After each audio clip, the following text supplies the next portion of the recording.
పచ్చిపాలు పోస్తున్నప్పుడు వస్తున్నటువంటి సువాసన శివలింగానికి తగిలి చక్కగా అనుకోండి, బిళ్ళలు బిళ్ళలు బిళ్ళలు బిళ్ళల కింద పడి పాలు జారిపోతాయి, పెరుగు పట్టుకుంటుంది. ఇక్కడ ముద్ద అక్కడ ముద్ద అక్కడ ముద్ద ఇక్కడ ముద్ద పట్టుకుని సన్నటి ధారల కింద మధ్యలో ఏర్పడి ఆ పెరుగు బిళ్ళలు ధారలతో ఉన్నటువంటి ఆ శివలింగ చిన్మయం చూసినప్పుడు ఇప్పుడు ఒక కొత్త రూపు వస్తుంది.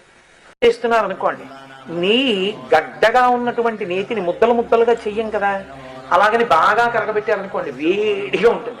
మీరు ఆకుతోటో దేంతోనో పట్టుకుని అంత వేడిగా ఉన్నదాన్ని పోయకూడదు కదా శివలింగం మీద.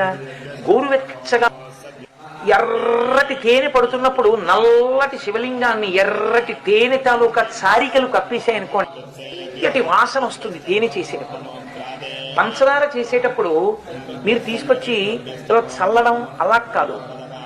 పాలు పెరుగు తేనె నెయ్యి ఏదో గిన్నె లాంటి పాత్రతో పట్టుకుని చేస్తాం. పంచదార చేసేటప్పుడు